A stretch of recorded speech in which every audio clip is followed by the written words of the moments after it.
Hello friends, आज हम discuss करने वाले हैं very interesting topic nomenclature of some organic compounds.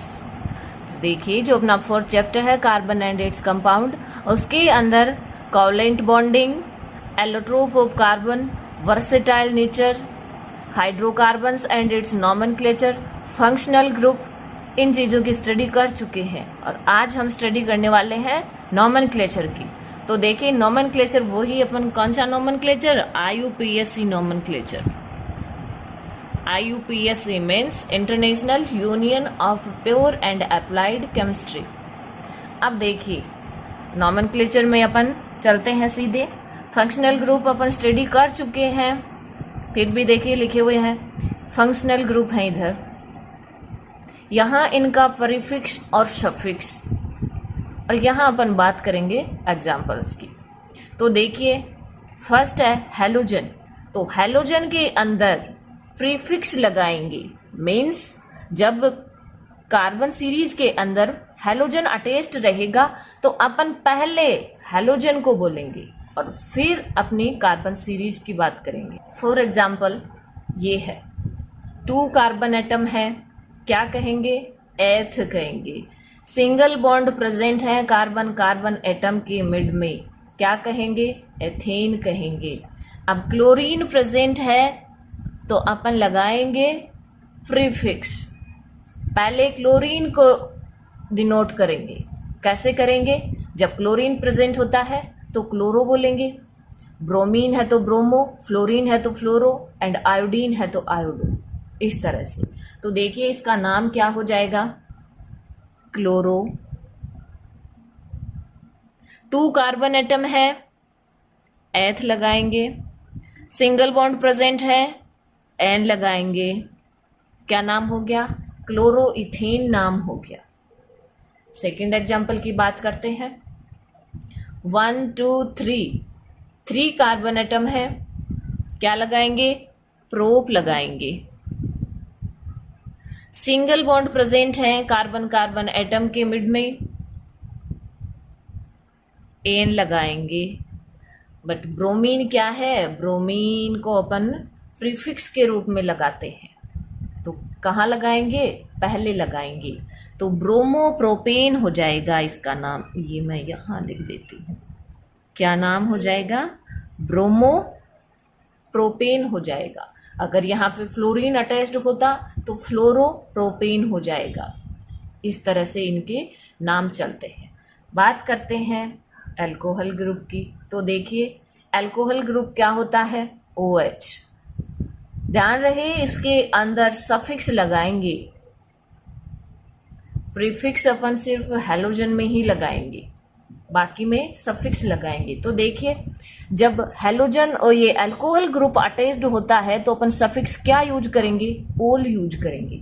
For example, अपने पास कोई एल्केन है, क्या है, एल्केन है, सफिक्स यूज करेंगे तो उसके बाद में अपन ओल जोड़ेंगे। एल्केन प्लस ओल क्या हो जाएगा नाम, एल्केनोल हो जाएगा, एल्केनोल। एग्जाम्पल की बात करते हैं। 1 2 carbon atom, alcoholic group, single bond present. तो देखिए, 1 बाय 1 करके सबको नोटिस करो। कार्बन एटम 2 है तो क्या कहेंगे, एथ कहेंगे। सिंगल बॉन्ड प्रेजेंट है कार्बन कार्बन के मिड में, एन कहेंगे। अल्कोहलिक ग्रुप है, सफिक्स ओल लगाएंगे, प्लस ओल, कंबाइन करके नाम को लिख देंगे, एथेनॉल। क्या नाम हो गया, एथेनॉल। सेकेंड एग्जाम्पल की बात करते हैं।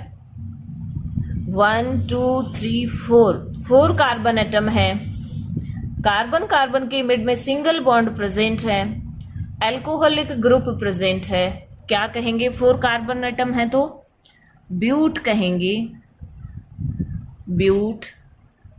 सिंगल बॉन्ड प्रेजेंट है, एन कहेंगे। अल्कोहलिक ग्रुप प्रेजेंट है, सफिक्स ओल लगाएंगे, कंबाइन करके नाम लिख देंगे, ब्यूटेनॉल। देखिए जब कार्बन एटम प्रेजेंट होते हैं अपन उनको क्या नाम दे रहे हैं, स्टडी कर चुके हैं आप, आए तो स्टडी 2.0 पे आपको वीडियो मिल जाएगा। तो देखिए ब्यूटेनॉल नाम हो गया। इस तरह से आप ये OH ग्रुप लगा करके किसी भी अल्कोहल का नाम लिख सकते हो। जब 1 कार्बन एटम प्रेजेंट होता है, मैथ और आगे क्या लगाएंगे, एन लगाएंगे और ऑल लगाएंगे, तो मेथेनॉल 1 कार्बन एटम वाला अल्कोहल क्या हो जाएगा, मेथेनॉल हो जाएगा।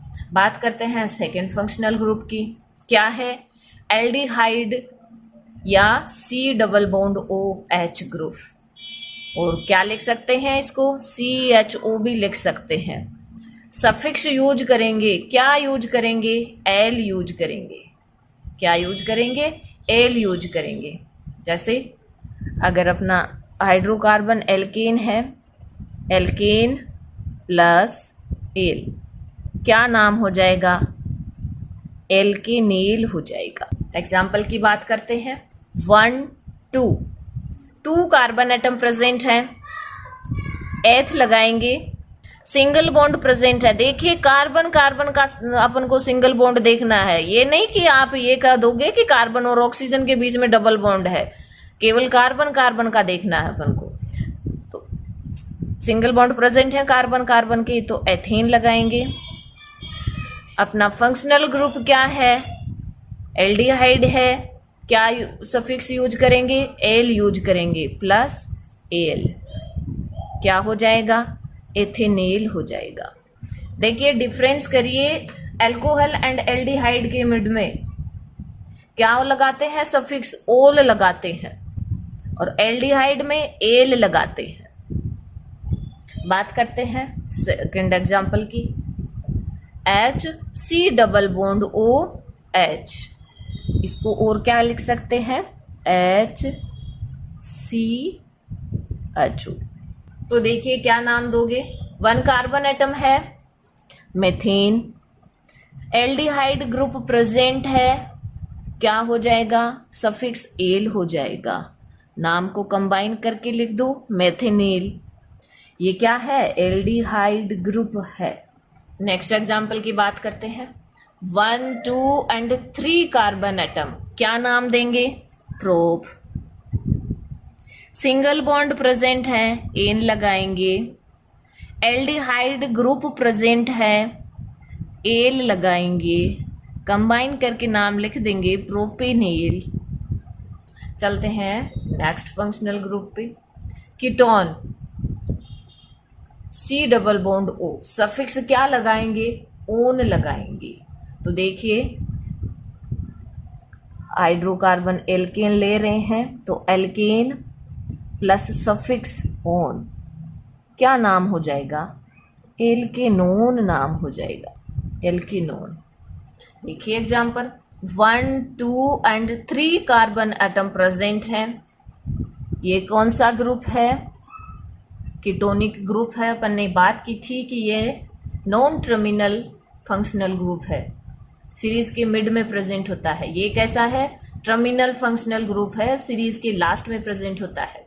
तो देखिए क्या नाम देंगे, 1 2 3 कार्बन एटम है, तो प्रोप बोलेंगे।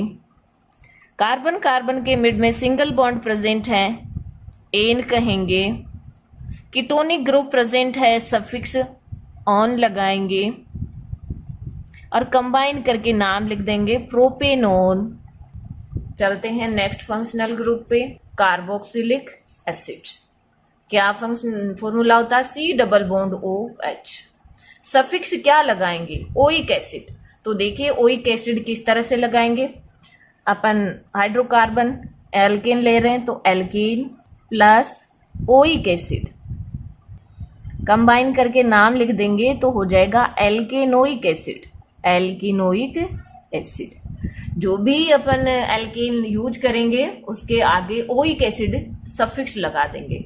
फॉर एग्जाम्पल ये है, ये क्या है अपना, C double bond OH, carboxylic group है। कार्बन एटम काउंट कीजिए, 1 कार्बन एटम, क्या नाम बोलेंगे, methane. COOH, carboxylic group present है, सफिक्स लगाएंगे ओइक एसिड, क्या नाम हो जाएगा, मिथेनोइक एसिड। मिथेनोइक एसिड की अपन ने बहुत पहले ही बात कर चुके हैं। जो बी डंक होता है और ये जो एक नेटल प्लांट होता है उसके अंदर क्या प्रेजेंट होते हैं, मेथेनोइक एसिड प्रेजेंट होता है। तो वो मेथेनोइक एसिड की स्ट्रक्चर ये है। तो देखिए नेक्स्ट एग्जांपल की बात करते हैं। 1 2 3 कार्बन एटम है। फंक्शनल ग्रुप क्या है, कार्बोक्सिलिक ग्रुप है। क्या नाम हो जाएगा, 3 कार्बन एटम है तो प्रोपीन प्लस कार्बोक्सिलिक ग्रुप है तो सफिक्स ओइक एसिड, क्या नाम हो जाएगा, प्रोपेनोइक एसिड। Propanoic acid. जब 2 कार्बन एटम होते तो 2 कार्बन एटम है तो ethane plus oic acid, ethanoic acid. चलते हैं नेक्स्ट एग्जांपल, डबल बॉन्ड। तो देखिए जब डबल बॉन्ड होता है तब किस तरह से नाम अपन यूज करते हैं। डबल बॉन्ड होता है तो अपन ईन कहेंगे, सफिक्स क्या यूज करेंगे, ईन यूज करेंगे। कोई भी कार्बन जो हाइड्रोकार्बन है एल्क लगाएंगे और आगे ईन लगा देंगे इस तरह से। तो देखिए कितने कार्बन एटम है, 1 और 2 कार्बन एटम है, क्या लगाएंगे, एथ लगाएंगे। कार्बन कार्बन के मिड में डबल बॉन्ड आ गया, क्या यूज करेंगे, ईन यूज करेंगे। क्या नाम हो जाएगा, एथीन नाम यूज हो इसका हो जाएगा। सेकंड एग्जांपल 1 2 और 3 कार्बन एटम है, प्रोप यूज करेंगे। कार्बन कार्बन के मिड में डबल बॉन्ड प्रेजेंट है, ईन लगाएंगे। प्रोपीन क्या है, अनसैचुरेटेड एसाइक्लिक हाइड्रोकार्बन। बात करते हैं ट्रिपल बॉन्ड की। तो देखिए ट्रिपल बॉन्ड एल्काइंस कहेंगे, आइन सफिक्स लगाएंगे। For example 2 carbon atom and triple bond present in between carbon carbon atom, क्या नाम हो जाएगा, 2 कार्बन है तो एथ, सफिक्स ट्रिपल बॉन्ड है तो क्या लगाएंगे, आइन लगाएंगे, इथाइन। नेक्स्ट एग्जाम्पल 1 2 और 3 कार्बन एटम, प्रोप नाम बोलेंगे and triple bond present in between carbon carbon atom, क्या बोलेंगे, आइन सफिक्स लगा देंगे, प्रोपाइन। इस तरह से और एग्जाम्पल आप खुद लेकर के इनकी नॉमेनक्लेचर कर सकते हो। इस तरह से आज अपना फंक्शनल ग्रुप एंड नॉमेनक्लेचर का जो टॉपिक है वो कंप्लीट हो चुका है। और अगर आपको ये वीडियो पसंद आता है तो लाइक और शेयर जरूर करें और चैनल को सब्सक्राइब करना ना भूलें ताकि लेटेस्ट वीडियो का नोटिफिकेशन आप तक पहुंच सके।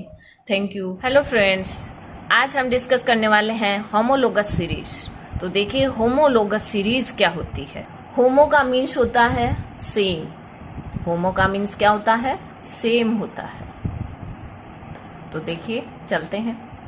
ए group of compounds having the same functional group, similar chemical properties and the successive members differ by a CH2 group और 14 mass unit।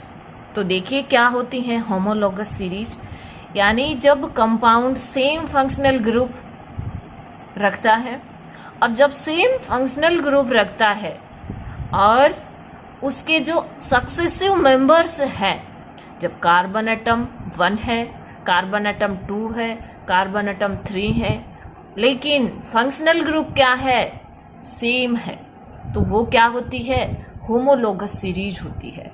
और उसके अंदर डिफरेंस किसका होता है, 1CH2 ग्रुप का डिफरेंस होता है।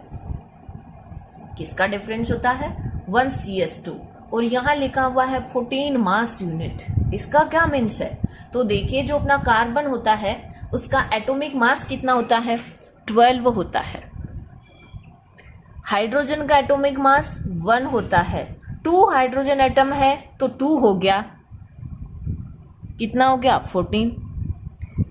CH2 ग्रुप कह दो या 14 मास यूनिट कह दो, कोई फर्क नहीं है, सेम चीज है। तो देखिए अब हम बात करते हैं होमोलोगस सीरीज की एक एग्जाम्पल की। फॉर एग्जाम्पल अपन एल्कोहल का ले रहे हैं। किसका एग्जाम्पल ले रहे हैं, एल्कोहल का। तो देखिए एल्कोहल का जनरल फॉर्मूला होता है CnH2n+1OH। एल्कोहल है मीन्स OH ग्रुप तो है ही है और CnH2n+1। तो देखिए क्या होता है इसके अंदर, यहां हम बात कर रहे हैं N की, N means number of carbon atom, और यहां अपना फॉर्मूला है। तो देखिए एक एक करके हम डिस्कस करेंगे कि जब अपन कार्बन एटम 1 लेते हैं तब क्या होता है। पुट कीजिए यहाँ पे n की वैल्यू 1, तो देखिए C1H2 इंटू 1 प्लस 1 और यहाँ हो जाएगा OH। तो क्या फॉर्मूला बन गया, CH कितने हो जाएंगे 2 प्लस 1 CH3OH है, OH लगा दो। क्या बन गया, 1 carbon atom and alcoholic group methanol. Second number पे n इक्वल्स टू 2 पुट करेंगे तो देखिए C2H2 इंटू 2 प्लस 1 OH। क्या हो जाएगा फॉर्मूला, C2 2 जा 4 एंड प्लस 5 एक 1 कितना हो गया 5 C2H5OH। क्या नाम हो जाएगा, 2 कार्बन एटम है, अल्कोहलिक ग्रुप प्रेजेंट है, इथेनॉल। नंबर थर्ड पे 3 पुट करते हैं, देखिए C3H2 इंटू 3 प्लस 1 OH। क्या हो जाएगा C3H6 प्लस 1 7 C3H7OH। नंबर 4 पे क्या करेंगे, n इक्वल्स टू 4 पुट करेंगे तो C4H2 इंटू 4 प्लस 1 OH। क्या बन जाएगा अपना फॉर्मूला, C4H9OH। तो देखिए इन सब के अंदर, इनको ध्यान से देखिए, इसका नाम क्या हो जाएगा, 3 कार्बन एटम है, अल्कोहलिक ग्रुप प्रेजेंट है। अब फॉर्मूले से अपन को कैसे पता चलेगा कि ये एल्केन है या एल्कीन है, तो देखिए अपन ने क्या स्टडी किया था, एल्केन का जनरल फॉर्मूला स्टडी किया था। क्या था, CnH2n प्लस 2 था, ये था। यहां अपन क्या ले रहे हैं, CnH2n प्लस 1 ले रहे हैं क्योंकि 1 हाइड्रोजन एटम रिप्लेस हो गया है हाइड्रोक्सी ग्रुप से। तो ये क्या है, इसका मीन से ये अपना एल्केन है, सिंगल बॉन्ड इनके अंदर प्रेजेंट है। तो देखिए C4H9OH 4 कार्बन एटम है, क्या हो जाएगा ब्यूट, एल्केन है तो ब्यूटेन, OH ग्रुप है ब्यूटेनॉल। 3 कार्बन एटम है, सिंगल बॉन्ड है एन एंड हाइड्रोक्सी ग्रुप है प्रोपेनॉल, इसका क्या हो जाएगा इथेनॉल। 1 कार्बन एटम है मिथेनॉल। अब ध्यान से देखिए इन सीरीज को, इनके अंदर क्या चेंजेज आ रहा है, हाइड्रोक्सी ग्रुप सबके अंदर प्रेजेंट है, सेम फंक्शनल ग्रुप हो गया। अब देखिए कार्बन एटम यहां पर क्या है 1 है, यहां पर 2 है, 3 है, 4 है, C इसके अंदर अपन 1 कार्बन और ऐड कर देंगे, ये आ जाएगा। अब हाइड्रोजन की बात करते हैं तो देखिए कितने हाइड्रोजन है, 3 हाइड्रोजन है। अब इस हाइड्रोजन को अपन काउंट नहीं कर रहे हैं क्योंकि इनको तो अपन ने अब फंक्शनल ग्रुप के अंदर पहले ही काउंट कर लिया जो सबके अंदर सेम है। तो यहां पर कितने हाइड्रोजन है, 3 है, कितने हो गए 5 हो गए, 7 हो गए, 9 हो गए, यानी 2 हाइड्रोजन एटम का डिफरेंस है तो CH2 हो गया। यानी इन सब के अंदर अपन अगर CH2 ग्रुप ऐड कर दे रहे हैं तो आगे का अपना जो मिल जाएगा अपन को। आप इन दोनों के बीच में देख लीजिए, इन दोनों के बीच में देख लीजिए CH2 का डिफरेंस रहेगा, इन दोनों के बीच में देख लीजिए CH2 का डिफरेंस रहेगा। तो ये क्या है, अपनी होमोलोगस सीरीज है, इनका जो फंक्शनल ग्रुप है वो सेम रहता है और ये मेंबर सक्सेसिव मेंबर्स होते हैं। इस तरह से होमोलोगस सीरीज कंप्लीट होती है। आप अदर एग्जाम्पल फंक्शनल ग्रुप लेके भी एग्जाम्पल ले सकते हो। आप ये फॉर्मूलाज देख लीजिए, जो अपना एल्डिहाइड होता है उसको अपन कैसे लिखते हैं, C double bond O H लिखते हैं और फॉर्मूला इसका रहता है CnH2nO। Ketone C double bond O, formula होता है CnH2nO। Carboxylic group C double bond O OH, formula इसका रहेगा CnH2nO2। इस तरह से इनके फॉर्मूला चलते हैं। अब देखिए एक छोटी सी टर्म आई थी अपने ऑर्गेनिक कंपाउंड, तो तो देखिए ऑर्गेनिक कंपाउंड क्या होते हैं। तो ऑर्गेनिक कंपाउंड के अंदर आप एक चीज याद रखिए, hydrocarbon plus derivative. Hydrocarbons means कौन से compound? Compound which are form by carbon and hydrogen atom क्या हो गए? हाइड्रोकार्बन हो गए। डेरिवेटिव का मीन्स इनके एक हाइड्रोजन को रिप्लेस करके अदर फंक्शनल ग्रुप अटैच्ड कर दो, क्या बन गया? डेरिवेटिव बन गया। देखिए बात करते हैं। तो देखिए hydrocarbon, for example upon simplest hydrocarbon की बात कर रहे हैं, CH4 नाम क्या है? मीथेन है। जब इसका एक हाइड्रोजन एटम रिप्लेस हो जाएगा किससे? Cl से मान लो, प्लस Cl2 अपन कर रहे हैं, तो देखिए क्या बनता है?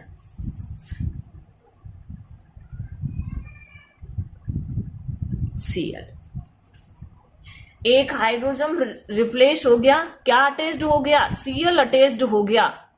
और जो एक Cl था, 2 Cl लिए, एक Cl अटैच्ड हो गया और एक Cl हाइड्रोजन को लेके भाग गया। तो ये क्या बन गया?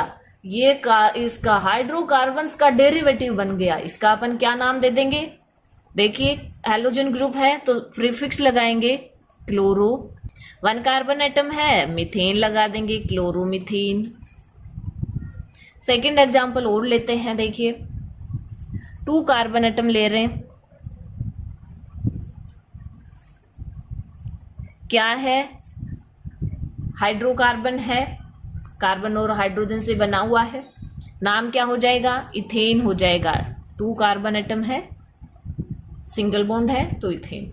अब देखिए जब इसके अंदर हाइड्रोक्सी ग्रुप जुड़ जाएगा क्या बन जाएगा?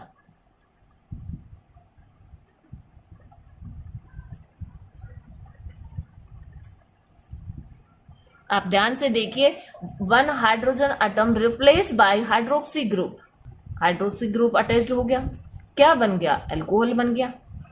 यानी हाइड्रोकार्बन्स का डेरिवेटिव है, हाइड्रोकार्बन के एक हाइड्रोजन को रिप्लेस करके अपन ने क्या अटैच्ड कर दिया? हाइड्रोक्सी ग्रुप अटैच्ड कर दिया, क्या बन गया? अल्कोहल बन गया। अल्कोहल में भी कौन सा अल्कोहल? 2 कार्बन एटम है तो इथेन,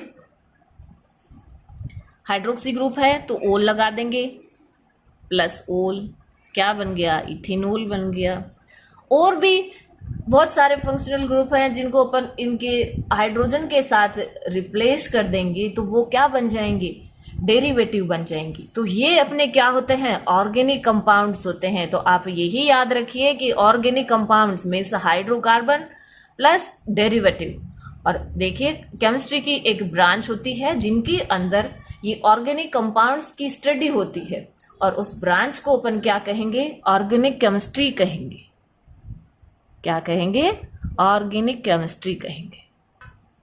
देखिए फ्रेंड्स, अगर आपको वीडियो पसंद आता है तो आप लाइक और शेयर जरूर करें। अगर आपने चैनल को सब्सक्राइब नहीं किया है तो जरूर करें ताकि लेटेस्ट वीडियो का नोटिफिकेशन आप तक पहुंच सके। तो आज हम डिस्कस करने वाले हैं chemical properties of carbon compounds. तो देखिए जो अपना चैप्टर है कार्बन एंड इट्स कंपाउंड, उसके अंदर आज हम स्टडी करेंगे chemical properties of carbon compounds. तो देखिए फर्स्ट केमिकल प्रॉपर्टीज होती है combustion, second oxidation, third addition reaction and fourth substitution reaction. 1 by 1 करके स्टडी करते हैं। तो देखिए फर्स्ट लेते हैं कंबशन रिएक्शन। तो देखिए क्या होती है कंबशन रिएक्शन, क्या इनकी रिक्वायरमेंट होती है। तो देखिए burning of substance in presence of air, जब किसी सब्सटेंस को अपन बर्न कर रहे हैं एयर की प्रेजेंस में तो वो क्या होता है? कंबशन होता है। तो कंबशन के लिए रिक्वायरमेंट है एयर की। For example carbon plus O2 gives CO2 plus heat plus light. Second example CH4 plus O2 gives CO2 plus 2H2O plus heat plus light. तो देखिए स्टडी कर चुके हैं ऐसी रिएक्शन जिनके अंदर एनर्जी प्रोड्यूस हो रही है, उनको हम क्या नाम देंगे? Exothermic reaction. क्या नाम देते हैं? Exothermic reaction. हम कह सकते हैं कंबशन रिएक्शन है वो एक्सोथर्मिक रिएक्शन है बिकॉज ऑफ हीट प्रोड्यूस। अब नाम देख लीजिए, ये अपना कार्बन है, कोल कह सकते हो, ऑक्सीजन की प्रेजेंस में बर्न हो रहा है। CO2 कार्बन डाइऑक्साइड प्रोड्यूस हो रही है, साथ में हीट और लाइट भी प्रोड्यूस हो रही है। CH4 क्या नाम होता है इसका? मीथेन। और मीथेन को जब ऑक्सीजन की प्रेजेंस में बर्न किया जाता है तो carbon dioxide plus water form होते हैं और साथ में हीट और लाइट प्रोड्यूस हो रही है। तो देखिए ये जो इन रिएक्शंस को बैलेंस करने का या जैसे इनको लिखने का क्या तरीका रहता है, कोई भी हाइड्रोकार्बन है उसको अगर आप बर्न करवा रहे हो ऑक्सीजन की प्रेजेंस में तो इनकी ये नेचर रहती है कि जितने कार्बन होते हैं उतने CO2 बना दो। अगर 1 कार्बन एटम है तो 1 CO2 बना दो, 2 है तो 2 CO2 बना दो। कितने कार्बन है? 1 है, 1 CO2 प्रोड्यूस हो रही है। देन जितने हाइड्रोजन एटम हैं उनसे हाफ H2O बना दो। 4 हाइड्रोजन एटम है, कितने H2O मॉलिक्यूल बनाएंगे? 2 H2O मॉलिक्यूल। क्यों बनाएंगे? क्योंकि 1 H2O मॉलिक्यूल के अंदर 2 हाइड्रोजन एटम प्रेजेंट होते हैं। इस तरह से चलते हैं नेक्स्ट, क्या इनकी नेचर होती है। जब सेचुरेटेड हाइड्रोकार्बन्स को बर्न किया जाता है तब इनकी क्या नेचर होती है, अनसेचुरेटेड को बर्न करते हैं तब क्या नेचर रहती है। तो देखिए saturated hydrocarbons form non sooty flame by complete combustion. Saturated hydrocarbons हैं वो कंप्लीट कंबशन से नॉन सूटी फ्लेम है वो प्रोड्यूस करते हैं। देन बात आती है incomplete combustion of saturated hydrocarbon and some unsaturated hydrocarbon form yellow sooty flames। जो saturated hydrocarbons हैं उनका क्या होता है, जब completely combustion होता है तब अपन को non sooty flames प्रोड्यूस होती, और जब saturated hydrocarbons का uncomplete एंड unsaturated hydrocarbons का भी अपन combustion करवाते हैं तो अपन को yellow sooty flame प्राप्त होती है। चलते हैं इनके डिसएडवांटेज पे, क्या डिसएडवांटेज रहता है कंबशन का। तो देखिए सूटी फ्लेम पोल्यूट्स एनवायरनमेंट। जब ये जलते हैं तो एक सूटी फ्लेम प्रोड्यूस हो रही है, वो क्या करती है, एनवायरनमेंट को पोल्यूट करती है। Produce CO poisonous gas. CO क्या कहेंगे, कार्बन मोनोऑक्साइड कहेंगे, कार्बन मोनोऑक्साइड। क्यों कहेंगे कार्बन मोनोऑक्साइड? क्योंकि ऑक्सीजन 1 है तो मोनो, यहाँ पर ऑक्सीजन 2 है तो डाई लगा देंगे। वेस्टेज ऑफ फ्यूल, कंबसन से फ्यूल क्या होता है, वेस्ट होता है। फिर चलते हैं देखिए कि why substance are burn with और विदाउट फ्लेम। कैसे जो ये सब्सटेंस हैं अपन ने स्टडी किए हैं कि जो सैचुरेटेड हाइड्रोकार्बन्स हैं वो सूटी नॉन सूटी फ्लेम के साथ बर्न होते हैं, एंड जो अनकम्प्लीट अपन इनका कंबशन करवाते हैं सैचुरेटेड का, और जो अनसेचुरेटेड हाइड्रोकार्बन्स हैं वो क्या फॉर्म करते हैं, येलो सूटी फ्लेम फॉर्म करते हैं। ये क्यों करते हैं, क्या इनकी नेचर होती है? तो देखिए the substance which are volatile produce flame on heating. जो सब्सटेंस वोलेटाइल होते हैं वो क्या करते हैं, फ्लेम प्रोड्यूस करते हैं जब हम अपन उनको हीट करेंगे।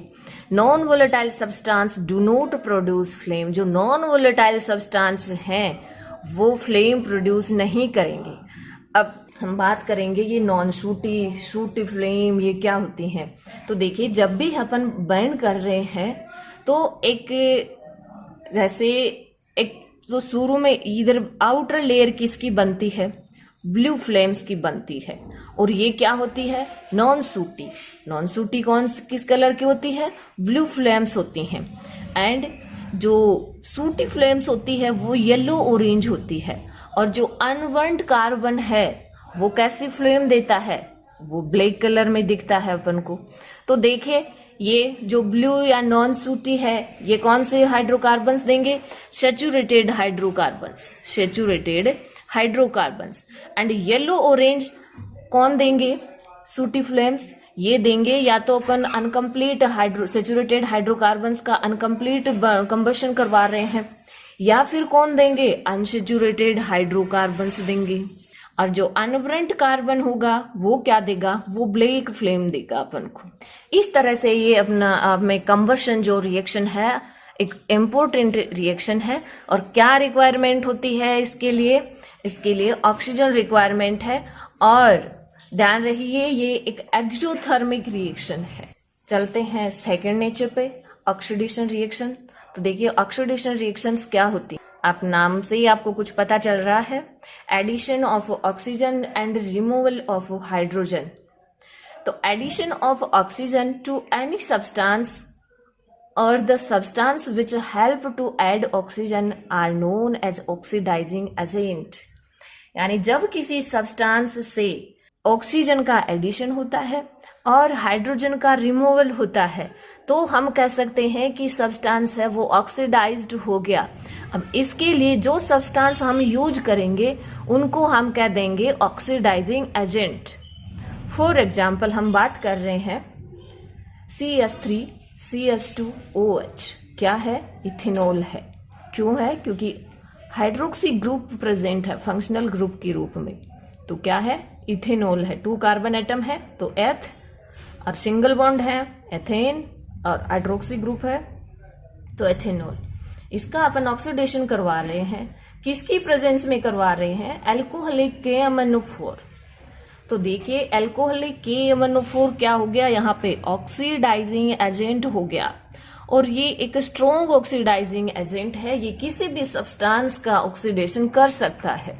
तो अब क्या फॉर्म होगा, देखिए 2 कार्बन एटम है, एल्कोहलिक ग्रुप है, ऑक्सीडेशन होगा तो देखिए 2 कार्बन का अपन को कार्बोक्सिलिक एसिड प्राप्त हो रहा है और साथ में वाटर मॉलिक्यूल मिल रहा है। तो क्या हो गया, एथेनॉल से क्या मिला अपन को, एथेनोइक एसिड मिल गया।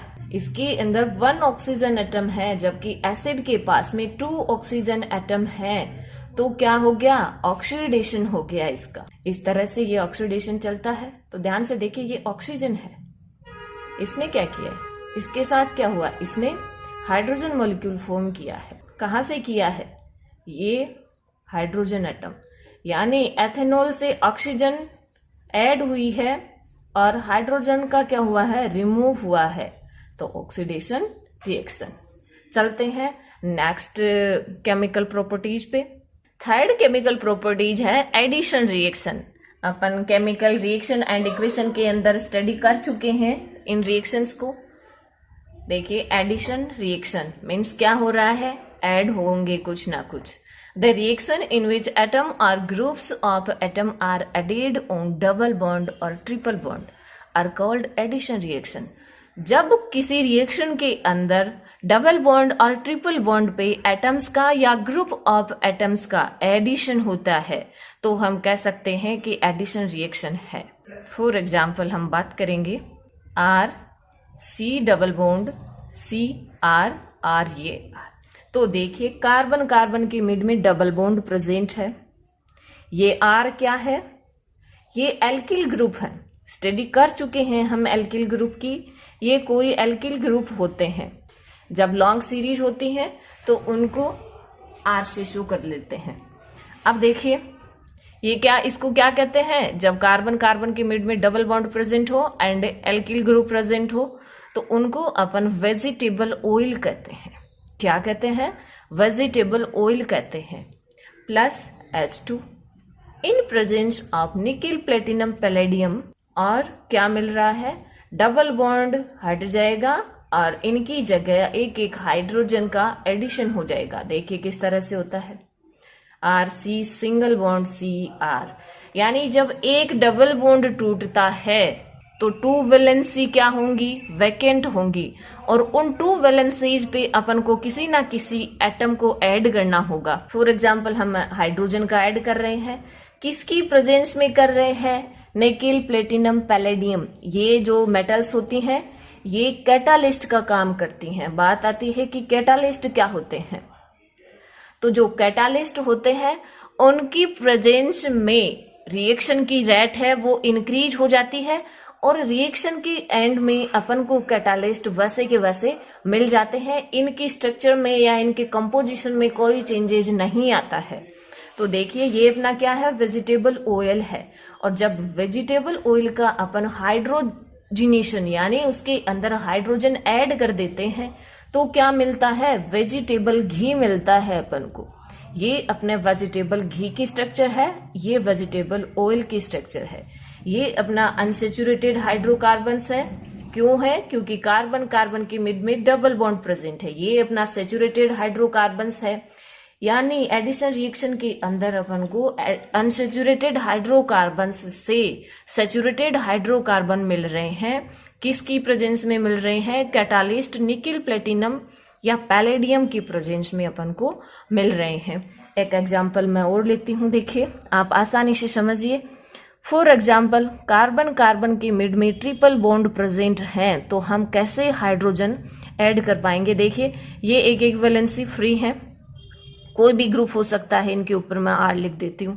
जब एक बॉन्ड टूटता है तो दोनों कार्बन्स की 1-1 वैलेंसी वैकेंट हो जाती है, या जब अपने पास 2 इलेक्ट्रॉन्स प्रेजेंट होते हैं तब एक बॉन्ड फॉर्म होता है। तो ये टूटेगा तब भी 2 वैलेंसी क्या हो जाएंगी, वैकेंट हो जाएंगी। तो इस एक डबल बॉन्ड को जब अपन ब्रेक करेंगे तो 1 हाइड्रोजन एटम इस पे अटैच होगा एंड 1 हाइड्रोजन एटम इस पे अटैच होगा। बात करते हैं सेकेंड डबल बॉन्ड की। जब इस डबल बॉन्ड को और ब्रेक करेंगे तो फिर से 1 हाइड्रोजन एटम इस पे अटैच होगा एंड 1 हाइड्रोजन एटम इस पे अटैच होगा। तो देखिए क्या स्ट्रक्चर बनती है अपने आप में, R-C। दोनों जो 2 बॉन्ड थे उनको ब्रेक कर दिया, C-R, ये हो गया।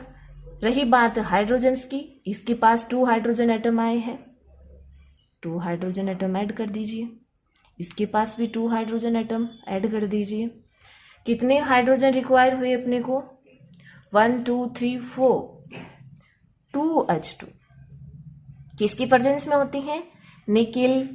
इनमें से कोई एक मेटल ले सकते हो या प्लेटिनम ले लो। ये क्या काम करेंगे, कैटालिस्ट का काम करेंगे, रिएक्शन की रेट को इंक्रीज करेंगे। तो देखिए इस तरह से अनसेचुरेटेड हाइड्रोकार्बन से हम सेचुरेटेड हाइड्रोकार्बन्स प्राप्त कर सकते हैं। नंबर 4th रिएक्शन आती है सब्स्टिट्यूशन रिएक्शन। तो देखिए सब्स्टिट्यूशन मीन्स क्या हो रहा है, किसी एटम का या किसी ग्रुप का सब्स्टिट्यूशन होगा। The reaction in which an atom or group of atoms displace from organic compounds is called substitution reaction.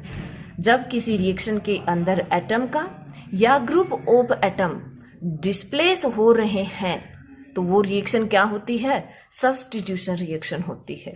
For example CH4 hydrocarbon है, क्या नाम होगा, मीथेन होगा, plus Cl2 in presence of H-nu, इसको क्या कहेंगे, H-nu। ये फोटोकेमिकल इक्वेशंस होती हैं। क्या होती हैं, जब किसी रिएक्शन के ऊपर यहाँ पे H-nu लिखा आता है वो फोटोकेमिकल रिएक्शन होती हैं, वो लाइट की प्रेजेंस में कंप्लीट होती हैं। क्या मिलेगा, CH3Cl plus HCl, 1 hydrogen atom का क्या हो गया, रिप्लेस हो गया। देखिए मैं स्ट्रक्चर से समझाती हूँ आपको। ये क्या है, ये अपना मीथेन है। किससे रिएक्ट करेगा, Cl2 से। Cl2 को यूं लिख सकते हैं Cl। क्या होगा देखिए, जब फोटोकेमिकल ये रिएक्शन करेंगे तो ये बॉन्ड ब्रेक हो जाएगा। क्या बनाएगा, फ्री रेडिकल बनाएंगे। आप तो इतना ध्यान रखिए कि ये बॉन्ड ब्रेक हो रहा है और ये हाइड्रोजन और कार्बन का बॉन्ड भी क्या हो रहा है, ब्रेक हो रहा है।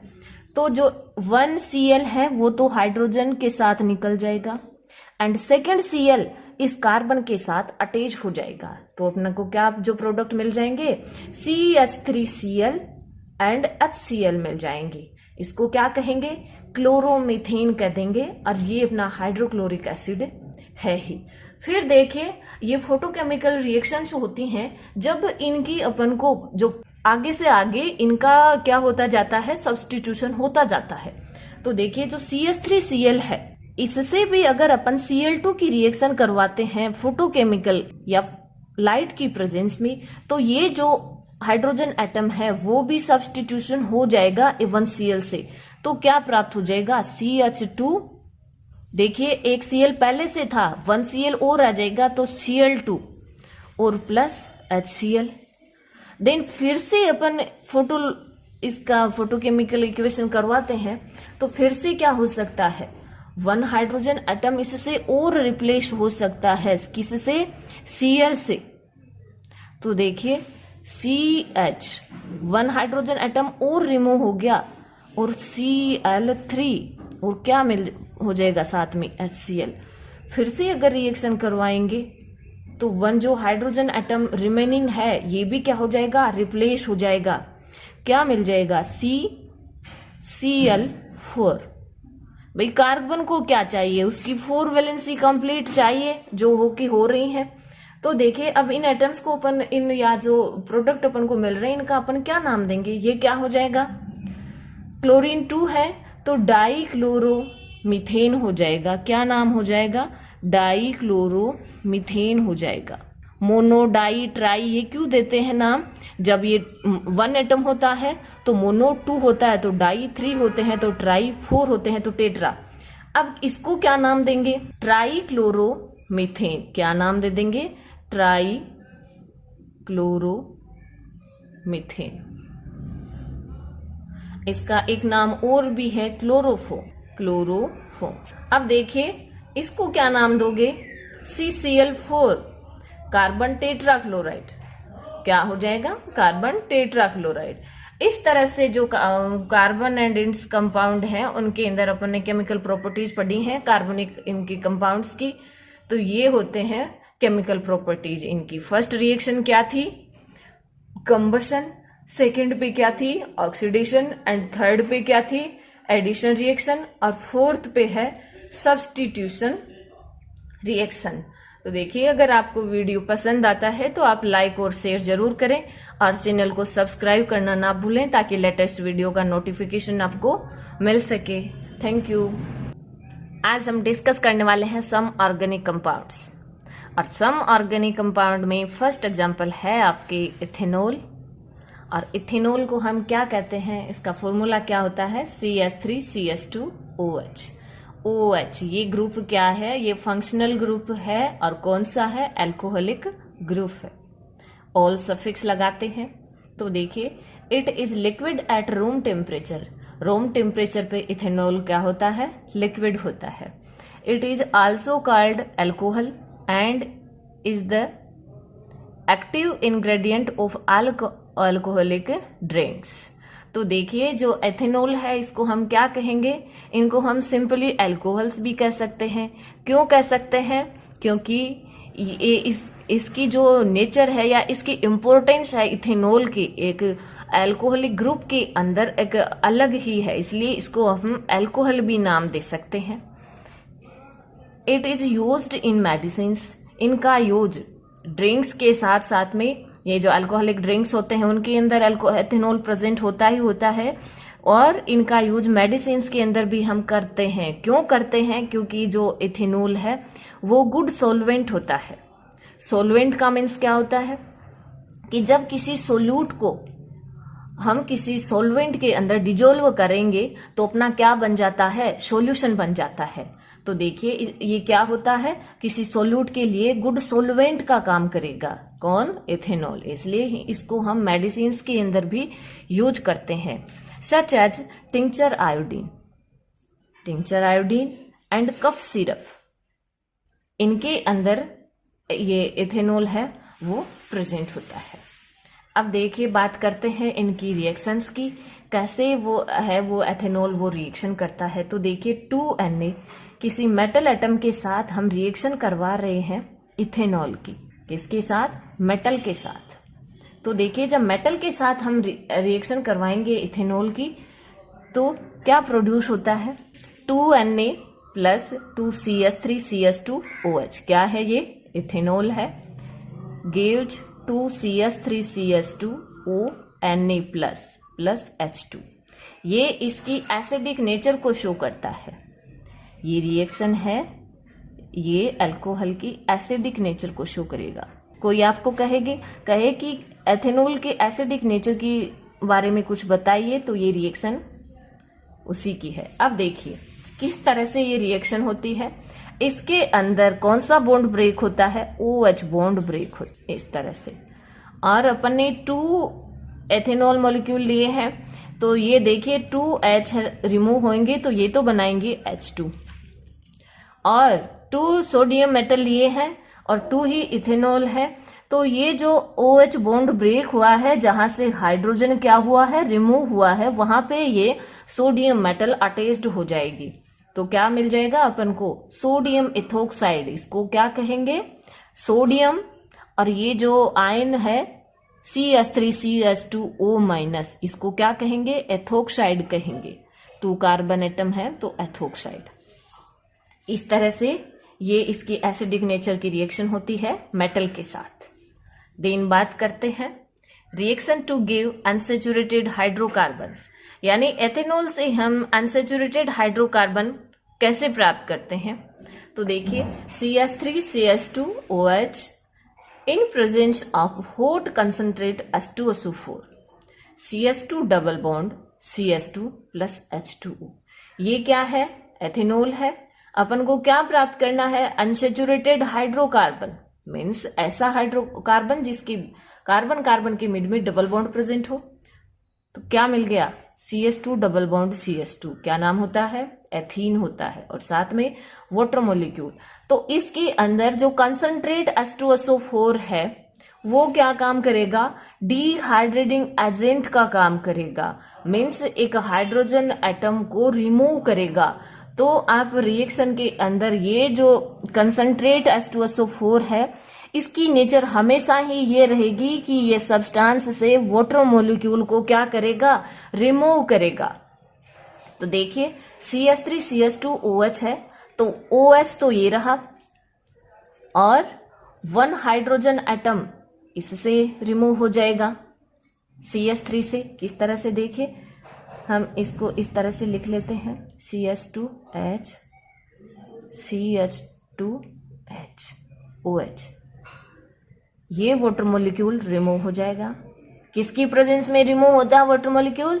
कंसंट्रेट H2SO4 की प्रेजेंस में। और जब कार्बन की देखिए, दोनों कार्बन की एक एक वैलेंसी क्या हो रही हैं? वैकेंट हो रही है, तो ये मिलके क्या बना लेंगे? एक डबल बॉन्ड बना लेंगे, और कार्बन की वैलेंसी भी क्या हो जाएगी? कंप्लीट हो जाएगी। इस तरह से ये एथेनॉल से अनसेचुरेटेड हाइड्रोकार्बन्स प्राप्त होता है। इस तरह से एथेनॉल की ये रिएक्शंस हैं, अपन ने स्टडी की है। और अब हम डिस्कस करेंगे एथेनोइक एसिड के बारे में। क्या होता है एथेनोइक एसिड, किस तरह से रिएक्शन करता है। तो देखिए इथेनोइक एसिड या इथेनोइक एसिड को हम एसिटिक एसिड भी कहते हैं, और CH3COOH इसका क्या होता है? फॉर्मूला होता है। तो COOH क्या है? कार्बोक्सिलिक एसिड का ग्रुप है, और ये 1 कार्बन एटम ये, और ये 2 कार्बन एटम हो गए। इथेन COOH ग्रुप है, तो ओइक एसिड सफिक्स लगा देंगे, तो क्या नाम हो गया? इथेनोइक एसिड हो गया। और इसको हम एसिटिक एसिड भी नाम दे सकते हैं। और एक खास बात यह है कि एसिटिक एसिड है वो किसके अंदर प्रेजेंट होता है? सिरके के अंदर प्रेजेंट होता है, और इसकी एक फ्रूट लाइक स्मेल होती है अलग ही। इसलिए किसी भी सब्सटेंस के अंदर या किसी भी रिएक्शन के अंदर जब ये फॉर्म होता है तो हम इसको आसानी से पहचान लेते हैं। 5 to 8% solution of acetic acid in water is called vinegar। जो एसिटिक एसिड का 5 से 8% सॉल्यूशन है वो क्या कहलाता है वाटर के अंदर? वो विनेगर कहलाता है। And is used widely as a preservative in pickles.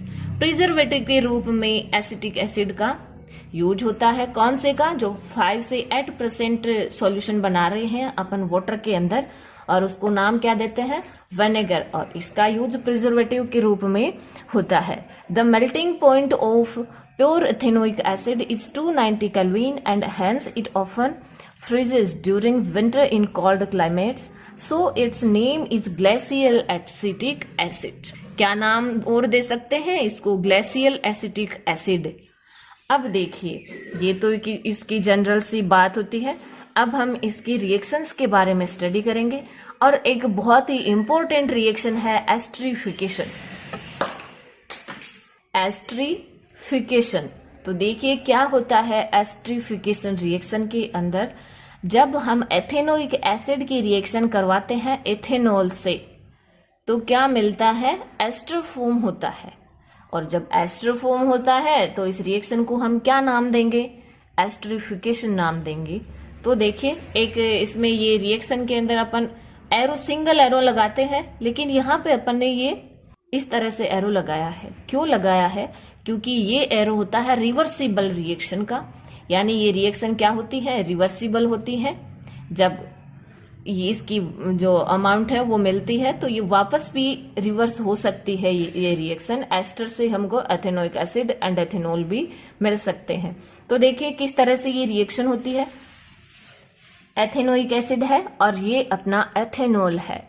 तो याद रखिए एस्टरीफिकेशन के अंदर एथेनॉल से निकलता है hydrogen ion and acetic acid से ऑलवेज रिमूव होता है हाइड्रोक्सी ग्रुप। सिर्फ एस्टरीफिकेशन की बात कर रही हूं, तो एस्टरीफिकेशन के अंदर एसिड से OH ग्रुप रिमूव होता है और एथेनॉल से H आयन है, वो H+ आयन है, वो रिमूव होता है। और फिर क्या फॉर्म होता है, एस्टर फॉर्म होता है। तो देखिए इससे वाटर मॉलिक्यूल क्या होएगा, रिमूव हो जाएगा। और जो C डबल बॉन्ड O है ये किस तरह से देखिए ब्रेक होते हैं। रिएक्शन की बात कर लेते हैं। ये CH3C डबल बॉन्ड O, और जब इससे रिमूव हो गया OH- आयन तो ये प्लस रूप में रह जाएगा। प्लस इधर क्या है, CH3CH2O, और ऑक्सीजन पे क्या चार्ज आएगा, नेगेटिव चार्ज आएगा, क्योंकि यहां से H+ आयन रिमूव होगा। तो देखिए ये जो ऑक्सीजन है वो कहाँ आके अटैच्ड हो जाएगा, इस कार्बन से अटैच्ड हो जाएगा। तो देखिए अपना प्रोडक्ट ऐसा ही मिल रहा है, CH3C डबल बॉन्ड O, और C डबल बॉन्ड O से ये ऑक्सीजन अटैच्ड हो गई और आगे ये CH2 CH3। इस तरह से एस्टरीफिकेशन के अंदर एथेनॉल से H+ ion and ethanoic acid से OH- आयन रिमूव होता है और एस्टर फॉर्म होता है। और एस्टर की स्मेल होती है, स्वीट स्मेल होती है, fruit like. Ester in presence of acid and base gives alcohol and carboxylic acid. It is used in the soap formation, so this reaction is known as सैफोनिफिकेशन।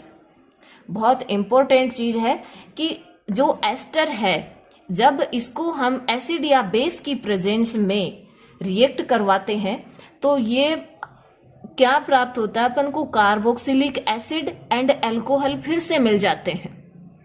यानी reaction क्या हो सकती है, reversible reaction हो सकती है। और इसका यूज कहाँ होता है, सोप फॉर्मेशन के अंदर होता है, क्योंकि उसी के अंदर सोप फॉर्मेशन के अंदर इस तरह की रिएक्शन होती हैं, इसलिए इस रिएक्शन को सैफोनिफिकेशन के नाम से भी जाना जाता है। रिएक्शंस को देख लीजिए, CH3C डबल बॉन्ड COOC2H5। तो देखिए C डबल बॉन्ड O कह दो या COOC2H5 कह दो, एक ही बात है। ये क्या है, एस्टर है। NaOH एक बेस है, क्या देगा अपन को, C2H5OH ethanol and acetic acid. तो ये जो ग्रुप है CH3C डबल बॉन्ड O, ये अपने आप में कौन सा ग्रुप है, एस्टर ग्रुप है। और इस रिएक्शन का किस में यूज होता है, सैफोनिफिकेशन के अंदर यूज होता है। चलते हैं नेक्स्ट केमिकल रिएक्शन पे। एथेनोइक एसिड की फर्स्ट रिएक्शन थी एस्टरीफिकेशन और सेकेंड रिएक्शन है एसिडिटी ऑफ एथेनोइक एसिड। यानी एथेनोइक एसिड की एसिडिटी को अपन किस रिएक्शन से शो कर सकते हैं, तो देखिए जब किसी मेटल के साथ रिएक्शन करवाते हैं या हम मेटल साल्ट या बेस के साथ रिएक्शन करवाते हैं, जब मेटल और बेस के साथ रिएक्शन करवाते हैं तो वो उसकी एसिडिक नेचर की रिएक्शंस होती हैं। तो देखिए क्या होता है इस रिएक्शन के अंदर, ये अपना एथेनोइक एसिड है, सोडियम मेटल के साथ रिएक्शन करेगा और क्या मिलेगा, CH3C डबल बॉन्ड ONA और प्लस साथ में हाइड्रोजन गैस मिलेगी। तो देखिए ये किस तरह से रिएक्शन होती है, ये OH बॉन्ड ब्रेक होता है और ये जो सोडियम एटम है ये यहाँ पर प्रेजेंट हो जाएगा और हाइड्रोजन गैस है वो रिमूव हो जाएगी। इस तरह से ये रिएक्शन चलती हैं। सेकेंड रिएक्शन की बात कर रहे हैं, बेस के साथ रिएक्शन करवा रहे हैं। ये अपना एथेनोइक एसिड है ही और सोडियम हाइड्रोक्साइड, बेस का क्या नाम हो जाएगा, सोडियम हाइड्रोक्साइड। रिएक्शन से क्या मिलेगा, देखिए इसके अंदर भी क्या होगा, बॉन्ड वही ब्रेक होना है और इसके अंदर ये बॉन्ड ब्रेक हो जाएगा। तो देखिए H और OH मिलकर क्या बनाएंगे, H2O मोलिक्यूल बना लेंगे और CH3C double bond O negative, ये जो आयन मिलेगा इसके साथ सोडियम प्लस जो है वो आके अटैच्ड हो जाएगा। देखिए जब किसी मॉलिक्यूल को हम ब्रेक करते हैं तो उससे 2 आयन्स फॉर्म होते हैं, एक नेगेटिव एंड एक पॉजिटिव। तो नेगेटिव वाला वो पॉजिटिव से अटैच्ड होगा क्योंकि नेगेटिव पॉजिटिव के बीच में अट्रैक्शन फोर्स काम करता है एंड जो लाइक चार्ज होते हैं माइनस माइनस या प्लस प्लस, तो उनके बीच में ये रिपल्सिव फोर्स काम करता है, इसलिए नेगेटिव वाला है वो पॉजिटिव वाले से अटैच्ड हो जाएगा। तो ये क्या मिल जाएगा अपन को, सोडियम एसीटेट मिल जाएगा। सेकेंड रिएक्शन की बात करते हैं, reaction with metal carbonate and metal hydrogen carbonate. जब एसिटिक एसिड की रिएक्शन हम मेटल कार्बोनेट और मेटल हाइड्रोजन कार्बोनेट से करवाते हैं तो क्या फॉर्म होता है, देखिए 2CH3COOH प्लस Na2CO3, क्या नाम होता है इसका, सोडियम कार्बोनेट। क्या मिल जाएगा, देखिए वही इसके अंदर भी क्या होता है, ये वाला बॉन्ड OH बॉन्ड ब्रेक होता है, OH ये बॉन्ड ब्रेक होगा और यहाँ पे क्या आके अटैच्ड हो जाएगा, Na जुड़ जाएगा और CO3 की वन ऑक्सीजन CO3 से रिमूव होके वो तो H2O फॉर्म करेगा और CO2 गैस फॉर्म करेंगे। इस तरह से ये रिएक्शन चलती है। सेकेंड रिएक्शन आती है कि मेटल हाइड्रोजन कार्बोनेट के साथ क्या रिएक्शन होती है। तो देखिए मेटल हाइड्रोजन कार्बोनेट या इसको हम क्या कहेंगे, सोडियम बाइकार्बोनेट भी कह सकते हैं या sodium hydrogen carbonate. Acetic acid की रिएक्शन करवाएंगे तो सेम प्रोडक्ट मिलेंगे अपन को, CH3COO plus CO2 plus H2O, लेकिन डिफरेंस ये रहेगा कि इसके अंदर अपन 2CH3COOH एसिटिक एसिड के 2 एटम्स लेंगे, मॉलिक्यूल लेंगे और 2 ही अपन को प्रोडक्ट मिलेंगे और इसके अंदर हम सिंगल लेंगे एसिटिक एसिड एंड सिंगल ही अपन को प्रोडक्ट मिलेगा। इस तरह से अपने जो एथेनॉल एंड एथेनोइक एसिड हैं उनकी केमिकल रिएक्शंस को अपन ने देख लिया। तो देखिए अगर आपको वीडियो पसंद आता है तो आप लाइक और शेयर जरूर करें और चैनल को सब्सक्राइब जरूर कर लें ताकि लेटेस्ट वीडियो का नोटिफिकेशन आपको। आज हम डिस्कस करने वाले हैं सोप एंड डिटर्जेंट्स। तो देखिए जो अपना 4th चैप्टर है कार्बन एंड इट्स कंपाउंड, ये इस चैप्टर का लास्ट टॉपिक है सोप एंड डिटर्जेंट। तो देखिए क्या होती हैं सोप एंड क्या होते हैं detergents. Soap is sodium and potassium salt of carboxylic acid with long chain. जो सोप होते हैं वो सोडियम और पोटेशियम साल्ट होते हैं, किसके, कार्बोक्सिलिक एसिड्स के और लॉन्ग चेन वाले कार्बोक्सिलिक एसिड, या हम इसको कह सकते हैं कि फैटी एसिड्स के सोडियम और पोटेशियम साल्ट होते हैं। देन बात करते हैं डिटर्जेंट्स की।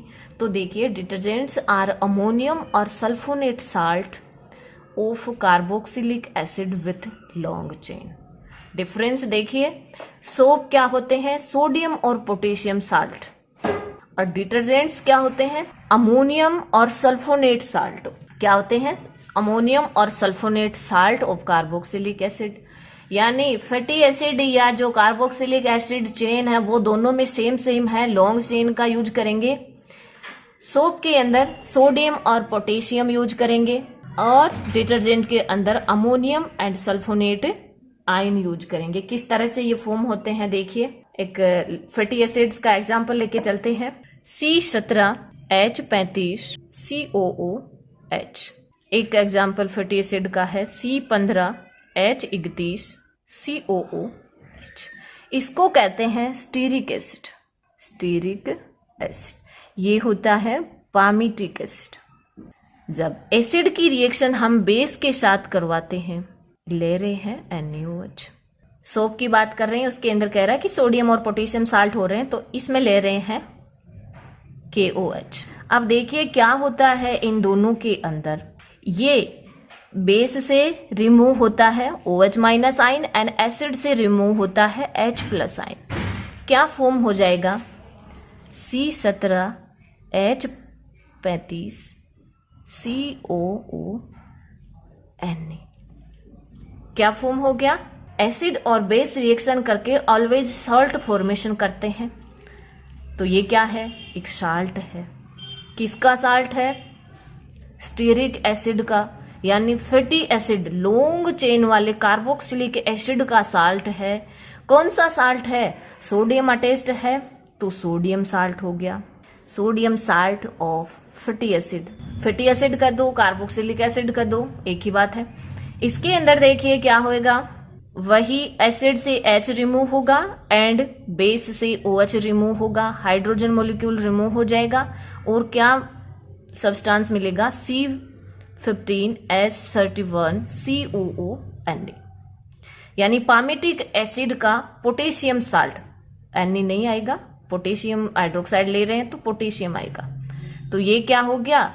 सोडियम और पोटेशियम साल्ट हो गए किसके? फैटी एसिड्स के, जिनको हम यूज करते हैं सोप के रूप में। ये एक सोप मॉलिक्यूल का स्ट्रक्चर है। तो देखिए जब डिटर्जेंट काम में लेंगे तो इसकी जगह डिटर्जेंट में क्या डिफरेंस होता है? सिर्फ यहां पर क्या होता है? NH4 प्लस होता है, या सल्फोनेट आयन आ जुड़ जाता है, तब वो क्या बन जाता है? डिटर्जेंट बन जाता है।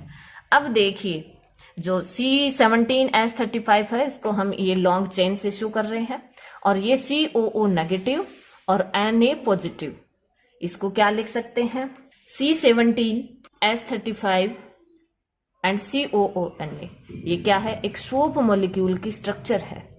क्या है? सोप मॉलिक्यूल की स्ट्रक्चर है। अब इसको ध्यान से देखिए, इसके 2 पार्ट्स होते हैं। ये हाइड्रोकार्बन्स हैं, हाइड्रोकार्बन चेन है, क्या कहेंगे इसको? Hydrocarbon chain. सेकेंड पार्ट क्या होगा? ये चार्ज्ड, जिसके अंदर ये चार्ज्ड आयन प्रेजेंट है, सेकेंड ये हो जाएगा। तो जो हाइड्रोकार्बन्स का पार्ट है उसको हम टेल कहेंगे। क्या कहेंगे? टेल कहेंगे। और जो ये जो चार्ज्ड जो पार्टिकल्स जिसके जहां जुड़े हुए हैं उसको हम क्या कहेंगे? हेड कहेंगे। अब ध्यान से देखिए, जो टेल वाला पार्ट है वो होता है नॉन पोलर। नॉन पोलर का मीन्स होता है कि ये आयनों में ब्रेक नहीं होता है, नॉन पोलर रहता है, इनसोल्यूबल इन वाटर। क्या होता है? ये नॉन पोलर है, नॉन पोलर है तो इनसोल्यूबल इन वाटर। वाटर के जो आयंस हैं उसके साथ ये कंबाइन नहीं करेगा ब्रेक होकर के, इस तरह से ये वाटर के अंदर क्या हो जाएगा? इनसोल्यूबल हो जाएगा। बात करते हैं हेड वाले पार्ट की। चार्ज्ड हैं, आसानी से वाटर मॉलिक्यूल्स के चार्ज के साथ अटेस्ट हो सकता है, तो देखिए क्या होगा? ये पोलर होगा, आयनों में ब्रेक हो सकता है। सोल्यूबल इन वाटर, वाटर के साथ सोल्यूबल क्यों होगा? क्योंकि वाटर जब ब्रेक होता है H प्लस और OH माइनस आयन, तो इन आयनों के साथ ये अटेस्ट हो सकते हैं आराम से। इस तरह से ध्यान रखिए, hydrophobic tell and hydrophilic head. अब हाइड्रोफोबिक एंड हाइड्रोफिलिक क्या है? टेल क्या है? हाइड्रोफोबिक है, इसको वो हाइड्रो यानी वाटर से फोबिया है, ये वाटर के कांटेक्ट में नहीं आएगा, वाटर से दूर भागने की कोशिश करेगा। हाइड्रोफिलिक, ये वाटर को लाइक करता है, वाटर के साथ बॉन्ड बनाएगा, वाटर के कांटेक्ट में रहेगा, इस तरह से। अब चलते हैं, देखिए ये तो सोप जो मॉलिक्यूल है उसकी स्ट्रक्चर की बात हो गई। क्या होते हैं इसके अंदर? 2 पार्ट्स होते हैं, hydrophobic tell and hydrophilic head. अब देखिए, जब हम किसी डर्ट को क्लीन करते हैं तब क्या केमिकल रिएक्शन होती है, किस तरह से सोप मॉलिक्यूल है वो उसको क्लीन करता है, ध्यान से देखते जाइए। ये कोई क्या है? ऑयल ड्रॉप है, डर्ट की, ग्रीस की मान लो, ऑयल की मान लो, कोई डर्ट है, जब कपड़े के ऊपर गिर गई हम उसको साफ करेंगे, तो देखिए क्या होएगा, जब भी अब सोप लेकर के उसको क्लीन करने की हम ट्राई करेंगे तो जो ऑयल्ड रोप है वो क्या होती है, ग्रीसिंग की इनकी बनी हुई होती है, और जो अपना वाटर मॉलिक्यूल है उसके अंदर वाटर होता है। तो जो वाटरफिलिक है या हाइड्रोफिलिक जो पार्ट है सोप का, वो तो कहाँ अटैच्ड होगा, इस ग्रीस जो डर्ट है उससे दूर भागेगा, और जो हाइड्रोफोबिक टेल है वो कहाँ अटैच्ड होगा, इस डर्ट से अटैच्ड होगा। तो देखिए ये डर्ट है, ये बहुत सारे सोप मॉलिक्यूल है। अब सोप मॉलिक्यूल की स्ट्रक्चर हम देख चुके हैं कि इसके अंदर हाइड्रोफोबिक होती है tell.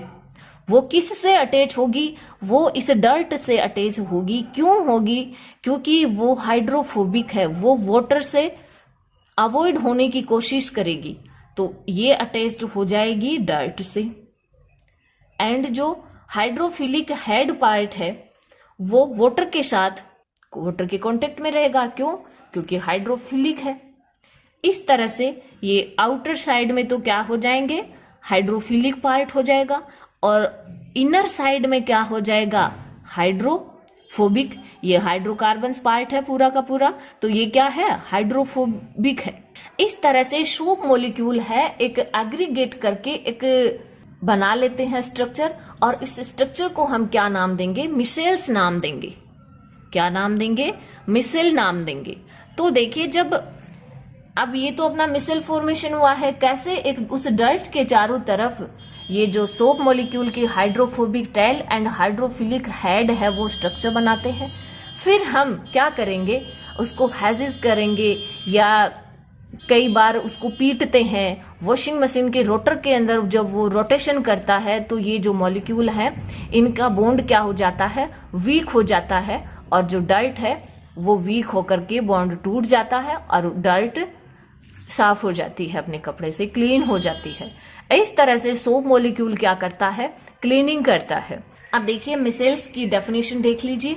In A micelle polar or ionic head form on outer shell in contact with water, while non-polar tails are form interior part contact with oil drop। जो अपना हाइड्रोफोबिक टेल है वो किसके कांटेक्ट में आएगा, वो डर्ट के contact में आएगा, और जो कौन सा पार्ट फॉर्म करेगा, इंटीरियर पार्ट फॉर्म करेगा, और जो हाइड्रोफिलिक हेड पार्ट है वो वाटर से कांटेक्ट में आएगा, आउटर साइड पार्ट बनाएगा, मिसेल का आउटर पार्ट बनाएगा। इस तरह से ये micelle formation and cleansing action of soap एक बहुत इंपॉर्टेंट टॉपिक है। आपके 3 और 4 मार्क्स के क्वेश्चन में आपके आ सकता है एग्जाम्स में। अब देखिए कुछ और इम्पोर्टेंट फैक्ट होते हैं सोप एंड डिटर्जेंट के बारे में, वो अपन स्टडी करते हैं क्या होते हैं। जैसे सोप के क्या एडवांटेज होते हैं, डिटर्जेंट्स के क्या एडवांटेज होते हैं। तो जो सोप मॉलिक्यूल होता है, सोप मॉलिक्यूल वो पोल्यूशन क्रिएट नहीं करता है, पोल्यूशन फ्री होता है। क्या होता है, पोल्यूशन फ्री होता है। और जो डिटर्जेंट होता है, डिटर्जेंट्स ये क्या करता है, ये पोल्यूशन क्रिएट करता है, पोल्यूशन क्रिएट करता है। वन डिफरेंस हो गया दोनों में। सेकेंड डिफरेंस होता है कि जो सोप है वो हार्ड वाटर के साथ वॉश नहीं करता, हार्ड वाटर वॉश नहीं करता हार्ड वाटर के साथ। और ये क्या करता है, डिटर्जेंट ये wash with hard water, hard water के साथ भी वॉशिंग कर सकता है डिटर्जेंट्स। ये दोनों के अंदर डिफरेंस हो गया। अब देखिए hard water and soaked water ये क्या होते हैं। वाटर के अंदर भी अपने साल्ट प्रेजेंट होते हैं, कैल्शियम एंड मैग्नीशियम साल्ट। तो देखिए hard water and soaked water, इनके लिए देखिए एक क्वेश्चन इस तरह से आपके आ सकता है, why soap does not work with hard water. जो अपना सोप मॉलिक्यूल है वो हार्ड वाटर के साथ वर्क क्यों नहीं कर सकता, क्या वजह है इसकी। तो देखिए वाटर के अंदर कौन से साल्ट प्रेजेंट रहते हैं, calcium and magnesium salt present होते हैं। तो कैल्शियम एंड मैग्नीशियम साल्ट हैं, तो आयन क्या होंगे, Ca+2 ion and magnesium +2 ion. अब देखिए जो सोप अपना मोलिक्यूल है उसकी क्या स्ट्रक्चर होती है, उसकी स्ट्रक्चर ये लॉन्ग हाइड्रोकार्बन चेन है और COONA है। तो जैसे ही सोप मोलिक्यूल आएंगे क्लीन करने के लिए, तो जो अपना हार्ड वाटर है उसके अंदर ये जो आयंस प्रेजेंट होते हैं ये क्या करेंगे, ये 2 सोप मॉलिक्यूल्स हैं उसके साथ, जैसे 1 सोप मॉलिक्यूल ये है और सेकेंड सोप मॉलिक्यूल जैसे ये है, और ये किस से फॉर्म हुए हैं, ये एसिड से फॉर्म हुए हैं। तो इस तरह से अब देखिए ये जो सोडियम है ये 2 सोप मॉलिक्यूल हैं, उनके साथ अकेला Ca+2 आयन अटैच्ड हो सकता है। कैसे स्ट्रक्चर बना लेगा, यहां पे क्या हो जाएगा, Ca आयन ये जुड़ जाएगा इस तरह से। तो देखिए जब 2 सोप मॉलिक्यूल तो वेस्ट हो गए अपने, क्यों हो गए, क्योंकि वाटर के अंदर जो प्रेजेंट थे कैल्शियम एंड मैग्नीशियम साल्ट, उनका जो आयन है वो 2 सोप मॉलिक्यूल्स के साथ अटैच्ड हो गया। तो क्या नहीं होगा, मिसल फॉर्मेशन नहीं होगा, अपना मिसल फॉर्मेशन नहीं होगा। और मिसल फॉर्मेशन नहीं होगा तो अपनी जो डाइट है वो क्लीन नहीं होगी, अपनी सोप है वो वर्क नहीं कर पाएगी। इस तरह से जो सोप है वो हॉट वाटर के साथ रिएक्शन नहीं कर पाती है, उसके साथ वर्क नहीं कर पाती है। क्यों नहीं कर पाती है, क्योंकि हॉट वाटर के अंदर कौन से आयन प्रेजेंट होते हैं, कैल्शियम और मैग्नीशियम आयन, जो सोप मॉलिक्यूल के से अटैच्ड हो जाएंगे और उनको वेस्ट करते रहेंगे, अटैच्ड होकर के उनके साथ बॉन्ड बनाते रहेंगे ताकि मिसल फॉर्मेशन ना हो सके। और मिसल फॉर्मेशन ही नहीं होगा तो अपनी डाइट क्लीन भी नहीं होगी। इस तरह से ये सोप वर्क करता है। अपना 4th chapter carbon and its compound complete होता है। आप इसको स्टडी करिए और वीडियो आपको पसंद आते हैं तो लाइक और शेयर जरूर कीजिए और चैनल को सब्सक्राइब करना ना भूलें ताकि लेटेस्ट वीडियो का नोटिफिकेशन आप तक पहुंच सके। Thank you.